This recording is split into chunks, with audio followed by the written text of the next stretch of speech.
Bien, muy buenas tardes o noches a todos, chicos, a los que se van adhiriendo también. Mil disculpas por la demora, pero bueno, ya les he explicado por qué se ha dado el asunto de los pequeños minutos de demora. Bienvenidos a todos, de verdad, sean muy bienvenidos a la materia de Derecho del Trabajo. Dada la reestructuración, podría decirse que se ha tomado en la universidad para que podamos trabajar ya totalmente de manera regular. No se ha dado ningún trabajo anticipado aún, precisamente por depurar todas las listas y poder tener ya a todos los chicos debidamente matriculados para poder otorgar trabajos o en todo caso tomar repasos y nadie pueda salir perjudicado en que no estuvo, no pudo inscribirse y cosas por el estilo. Creo que prácticamente no va a variar sustancialmente este nuevo grupo, por tanto podemos trabajar ya de manera habitual como lo hemos venido haciendo. Bien, voy a compartir con ustedes y si alguien, voluntarios, podría estar recordándonos dónde quedamos en el avance de los primeros temas, para que todos podamos hacer una pequeña retroalimentación de los temas que hemos visto, que lógicamente también yo lo voy a hacer. No sé si hay alguien que se anime a participar, a aportar qué es lo que hemos estado viendo, para que todos aquellos de quienes es su primera clase podamos ponerlos al día y no quede ninguna pieza suelta por ahí. Doctor, buenas noches. Doctor. A ver. Hemos hablado sobre la definición del trabajo. Hemos hablado también sobre la prehistoria, la edad antigua, la edad de piedra, la edad media, la edad moderna, la edad contemporánea, sus clasificaciones de la actividad del trabajo. También hemos hablado de las nociones ¿dónde está? La etimología de la palabra del trabajo, sus denominaciones del derecho de trabajo y la legislación. Y nos hemos quedado en las fuentes del derecho del trabajo. Bien. ¿Alguien más? Sí, doctor. Adelante, Jacqueline.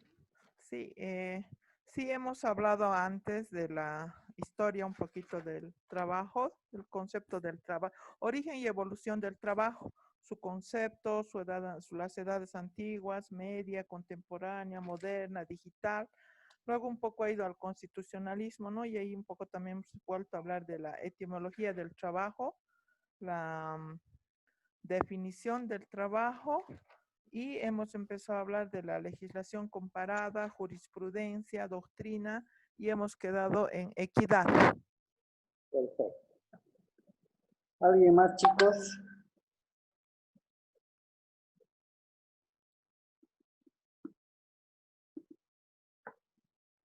¿Alguien más que se acuerde algo?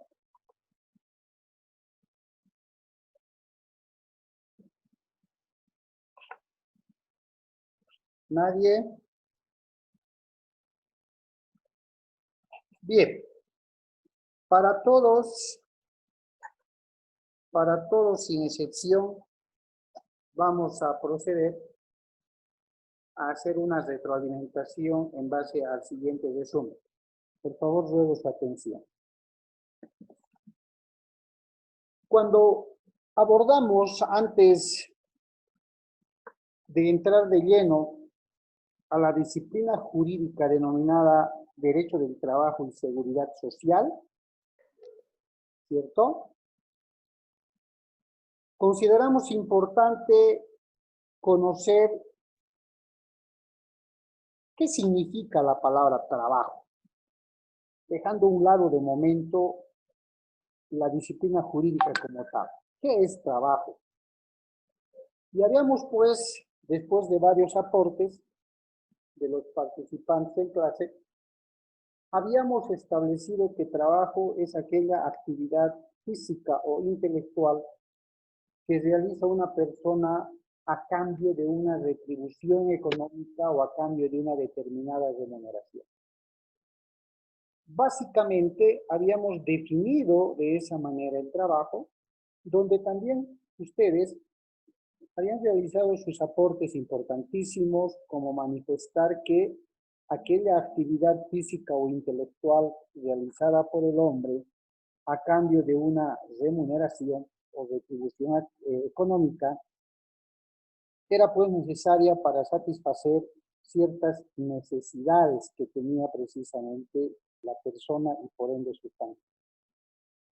Habíamos establecido también que el único ser que puede realizar una actividad física o intelectual a cambio de una remuneración es el hombre de manera general, haciendo una diferenciación con los animalitos, ¿cierto? Los animalitos, lógicamente, podría decirse que realizan un trabajo físico o una labor física, pero no consciente de que van a recibir una retribución económica, van a satisfacer necesidades personales y familiares, ni nada por el estilo. De ahí que a mérito de la especial circunstancia que conlleva satisfacer necesidades personales y familiares, el hombre es capaz de realizar esta actividad física, pero también esta actividad intelectual.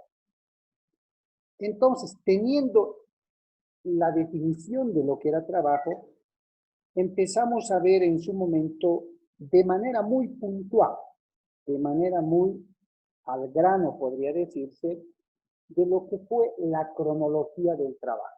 Dejando de lado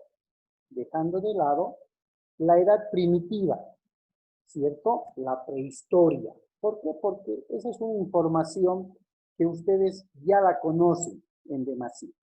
Nos habíamos centrado en empezar a ver la cronología, como decían las compañeras, los compañeros que participaron, a partir de la edad antigua.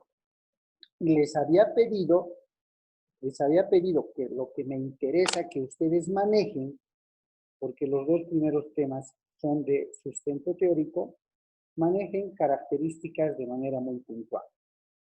La edad antigua, caracterizada por la esclavitud, la existencia de esclavos. En este acápite pudimos ver y analizar además si en la edad antigua, donde el esclavo era considerado un objeto, una cosa más, es más, el amo podía disponer de la propia vida de su esclavo, eran objeto de compra y venta como cualquier objeto, como cualquier cosa, siendo que además el trabajo como tal era considerado en su momento, en la edad antigua, algo denigrante. De ahí que cuando vimos historia desde el colegio, vimos documentales, establecimos que los blancos no trabajaban, eran los amos, ¿cierto?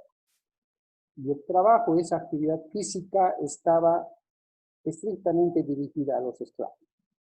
Entonces, en la edad antigua no podríamos siquiera encontrar un indicio de que había esa actividad física o intelectual a cambio de una remuneración. Los esclavos no recibían remuneración económica alguna, ¿cierto? Trabajaban por la protección del amo y la alimentación que éste les daba. Posteriormente pasamos a la Edad Media, cuya característica esencial fue el feudalismo, ¿no? Aparece el señor feudal, desaparecen los esclavos.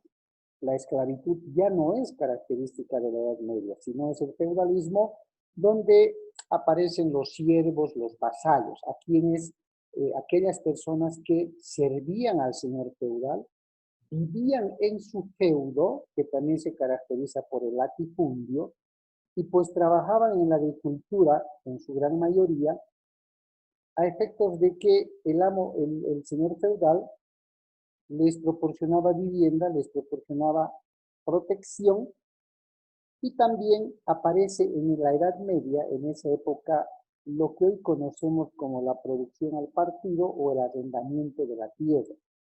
que no es otra cosa en la que todavía, fíjense que en esta actualidad, existe en el área rural, en el área agrícola, cuando hay personas que tienen propiedades grandes de terreno y que por distintos motivos no las pueden cultivar, no las pueden sembrar, entonces entran en un acuerdo con la gente del lugar, ¿no? Proporcionan la semilla y la gente del lugar se encarga de preparar la tierra, sembrar, cuidar y a momento de cosechar, la producción es la mitad para el propietario y la mitad para la gente del área agrícola, del área rural, que ha tenido el trabajo de cuidar, de sembrar, de cosechar estas tierras.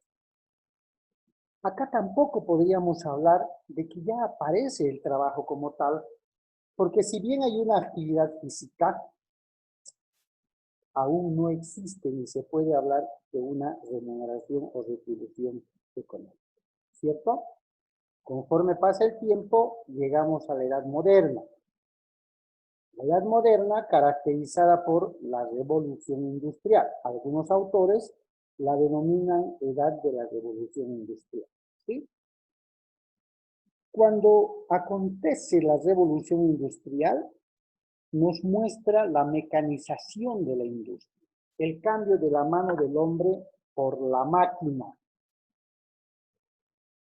Este cambio de la mano del hombre por la máquina, esta revolución e industrialización en los medios de producción de aquella época, si bien trajo aspectos positivos, dijimos, como la producción en serie, la innovación en tecnología que va apareciendo de a poco, también trajo aspectos negativos.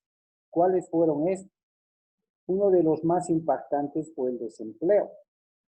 El desempleo originó la migración de mucha gente de un lugar a otro, porque ya no se requería de la mano de obra. La máquina había reemplazado. Pero también trajo accidentes, mutilaciones de brazos, de manos, muertes, enfermedades, ¿cierto? A raíz de ello, y ya existiendo en la edad moderna, la necesidad, primero, de mano de obra, ojo, de mano de obra, empieza a aparecer, aunque de manera incipiente, lo que conocemos como retribución económica, ¿cierto? Es decir, se empieza a generar el pago por las labores o los servicios prestados. Y cuando llega la revolución industrial, esto se acentúa mucho más, ¿sí? Pero definitivamente, lo que tenemos que rescatar de esto, les había dicho, es la característica. Edad moderna tiene como característica la revolución industrial. ¿Qué es la revolución industrial? No de forma teórica, sino de forma en consecuencia. El cambio de la máquina por la mano del hombre. ¿Tuvo aspectos positivos? Innegablemente. ¿Tuvo aspectos negativos? Irrefutablemente sí, y quizá mayores a los aspectos positivos, ¿cierto?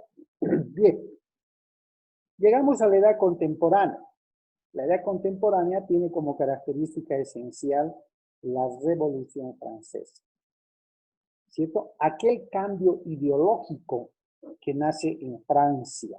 De ahí que muchos autores, fuera de saber que en la edad contemporánea se dio la Revolución Francesa, también la conocen como la edad de la revolución ideológica, porque la revolución basada en la trilogía de libertad, igualdad y fraternidad, establecieron un gran principio universal que aún en nuestros días se maneja, y nuestra nueva constitución política del Estado consigna el principio de justicia social. Esa revolución pues trajo la lucha por ser libres, por ser iguales y vivir en armonía, en fraternidad, para consignar y propiciar un principio de justicia social.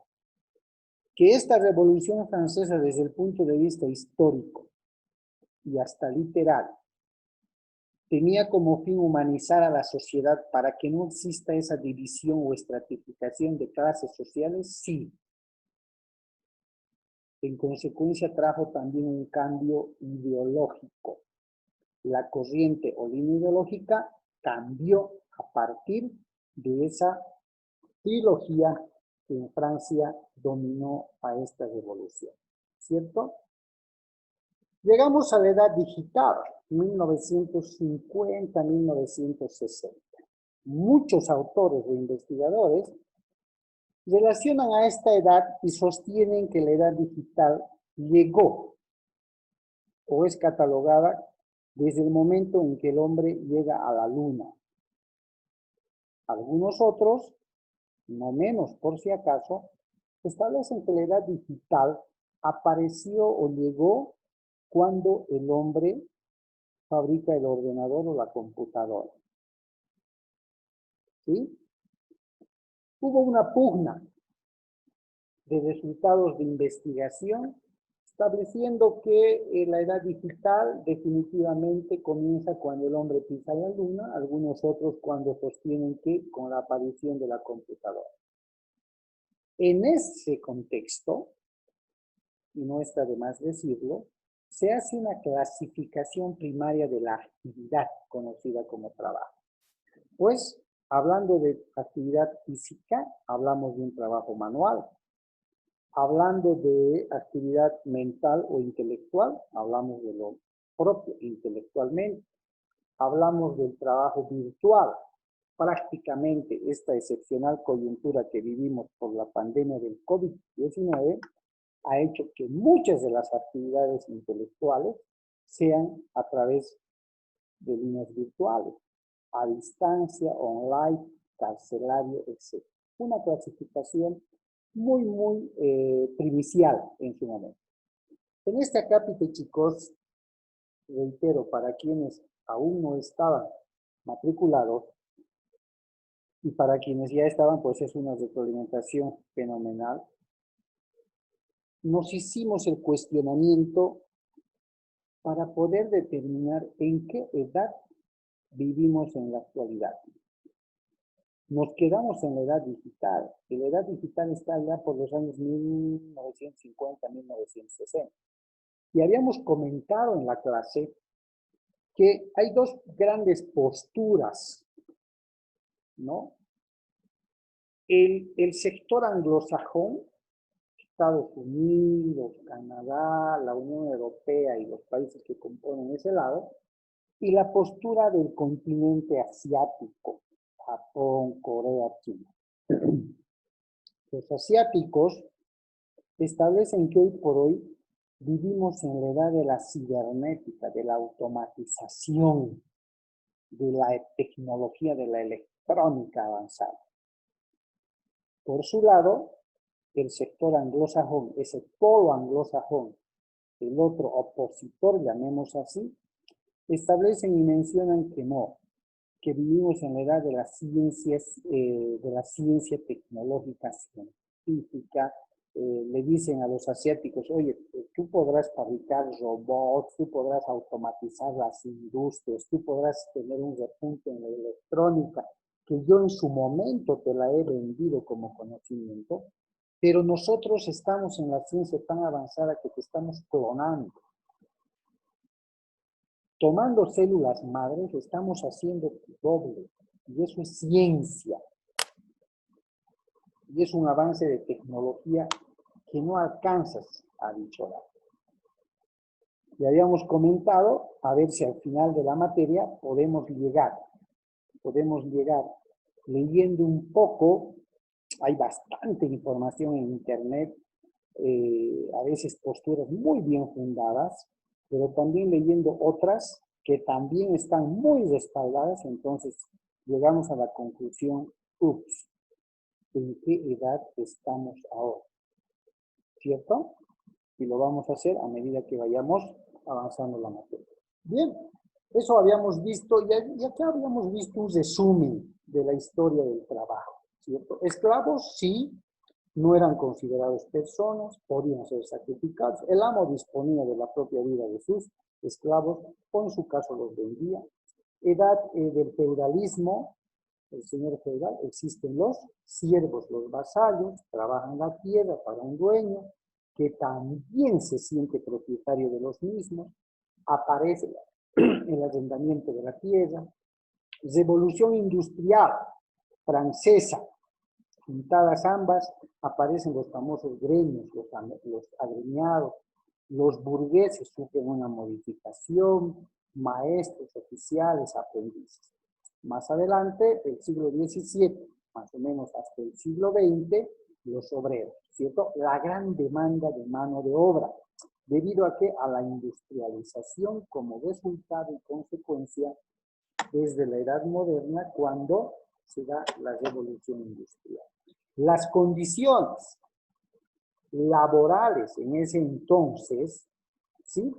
No eran otras que la existencia del trabajo infantil. Ojo, que los niños eran obligados a trabajar a partir de los 5 o 6 años, incluso a azotes para poder despertar. Existía una jornada laboral entre 12 y 19 horas diarias, salario incipiente, bajísimo, vacaciones y descansos, por no decir que no existían, muy reducidos, muy reducidos. Las familias estaban obligadas a poner a trabajar a sus hijos en cuanto cumplieran 5 o 6 años. No había una protección social en ese entonces. Seguridad, higiene, sindicatos no existían y es más, hablar de huelga era considerado delito y aquellos que promovían ciertas medidas de presión en aquellas épocas eran perseguidos y encarcelados en Finlandia. Habíamos dicho entonces, a raíz de esas condiciones paupérrimas, íntimas en el tema laboral, hizo pues que naciera una disciplina jurídica conocida hoy como derecho del trabajo. Las enfermedades, las muertes, la falta de protección, la falta de leyes por parte de los estados que vayan a promover mejores condiciones de vida, como quien dice, tuvieron la responsabilidad y la culpa de que se vayan generando movimientos obreros.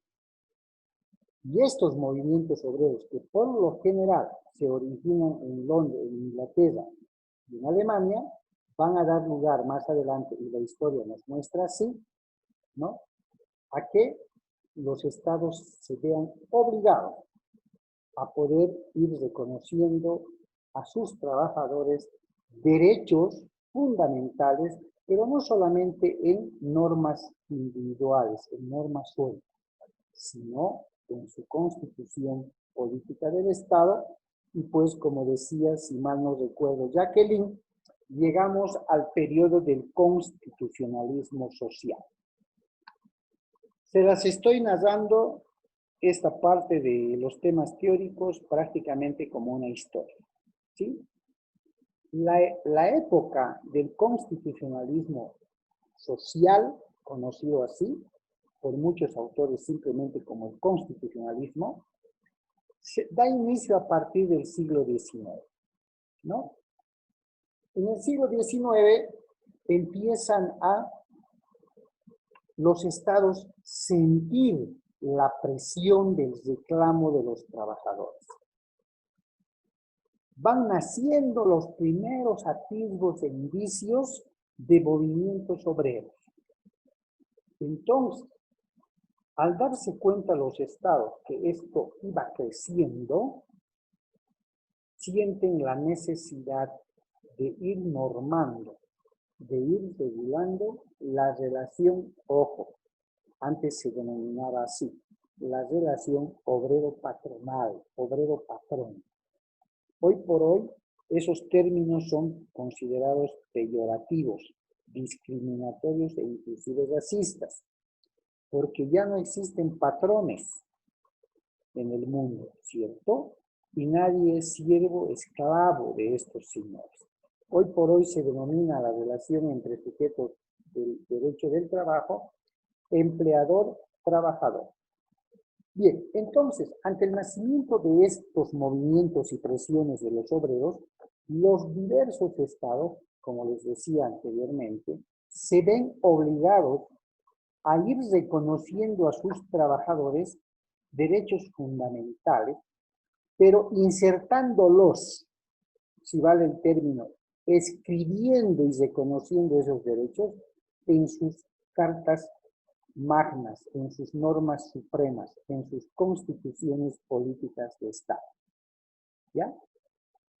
¿Logrado por qué? Precisamente por la fuerza de organización de los trabajadores que exigían no otra cosa que la atención urgente de parte de sus gobiernos referidos a sus derechos laborales. Empezaron a exigir mejor remuneración, el reconocimiento del derecho al descanso, vacaciones, el reconocimiento de una retribución económica por el tiempo trabajado, prestado a favor del trabajador, y fuera de ello, también exigían una norma que genere la protección del capital humano y la seguridad social. No era otra cosa que el acceso a la salud, tanto para el trabajador como para su familia. Ya Alemania, a partir del siglo XIX, ya Alemania había dado inicio con esta tarea de ir reconociendo a sus trabajadores derechos fundamentales en materia laboral. Un referente muy importante es el iniciado y propiciado por el famoso canciller de hierro en Alemania llamado Otto von Bismarck, conocido y famoso diplomático. ¿Listo? Conocido y famoso diplomático. También había nacido y reconocido la necesidad de generar derechos colectivos de trabajo. Y dentro de estos derechos colectivos que los estados iban reconociendo a los trabajadores, de a poco, lógicamente, habían estado consignados el derecho a la huelga, imagínense, la suscripción de convenios colectivos cuando había conflictos laborales, además de analizar la suscripción de contratos colectivos. Los vamos a conocer de manera detallada en los temas pertinentes. De ahí nace que todo Estado moderno ha ido tomando en cuenta el derecho del trabajo con la idea de ir superando cada día más e ir satisfaciendo las necesidades requeridas por los trabajadores. Entre estos referentes importantísimos de la época del constitucionalismo social, definitivamente tenemos a la Declaración de Querétaro en México en 1917. ¿En qué consistía esta declaración? Consistía en la promulgación de la nueva Constitución Política Mexicana el año 1917, que se había realizado en Querétaro, México, donde el Estado mexicano reconocía en su Constitución derechos a sus trabajadores. Un referente por demás de relevancia importantísima, valga la redundancia, la creación de la OIT, la Organización Mundial del Trabajo, que se dio a través del Tratado de Versalles en 1919. ¿Ya? También un referente importantísimo, la proclamación de la Constitución Alemana de Weimar en 1919. Ojo, que la Organización Internacional del Trabajo es creada al finalizar la Primera Guerra Mundial, precisamente mediante el Tratado de Versalles es que se da fin a la Primera Guerra Mundial, y ahí también se da nacimiento a la que hoy por hoy, de otrora tiempo atrás, se habría de constituir en la máxima instancia a nivel mundial en materia de protección laboral de los trabajadores. ¿Ya? Y etimológicamente hablando, habíamos analizado tres conocidos vocablos, tripalis, tripalium y labeo. Nos habíamos quedado en que la palabra trabajo tiene mayor consonancia con el último vocablo labeo, que viene de labor. Ahí habíamos establecido que aún en nuestros días se maneja el término labor o laburo, ¿cierto? Cuando alguien se encuentra con algún amigo, decía, me acuerdo, y le preguntaba, pues, ¿dónde iba? Y le decía, tengo que laburar, estoy yendo a mi laburo. De ahí que etimológicamente hablando, la palabra trabajo, pues, coinciden los autores, los investigadores, en que deriva del vocablo labor. ¿Ya? Bien, también habíamos establecido que una vez nacido en lo que hoy conocemos como derecho del trabajo, no siempre nació desde un principio con esta denominación. En primera instancia, dentro de las 4 denominaciones más importantes, ¿cierto?, se había denominado legislación industrial. No fue un denominativo que pudo satisfacer a la mayoría de los trabajadores en su momento, pues ellos decían que era una denominación que más englobaba a quienes trabajaban en las industrias. Entonces se cambió a derecho obrero, ¿ya? Denominación que también duró un poco tiempo porque también hubo la observación de que solamente parecía englobar a quienes realizaban un trabajo físico, ¿no?, manual, y los que no lo hacían decían, ¿dónde estamos nosotros? ¿Somos o no somos protegidos? Posteriormente recibió el denominativo de derecho social, ¿cierto? Derecho social. Pero también fue una denominación ciertamente resistida y rechazada porque establecieron ellos de que el término social más se refería a sociedad, ¿no? Y los trabajadores somos más que una sociedad, somos un factor importante para la producción, decían ellos. De ahí que viene a establecerse en una denominación que vaya a englobar a todos los que realizaran una actividad física o intelectual, a todos. Y a partir de ahí es que se establece denominarlo derecho del trabajo. Porque ahí sí que englobaba a todos quienes realizaban una actividad física o intelectual, ¿cierto?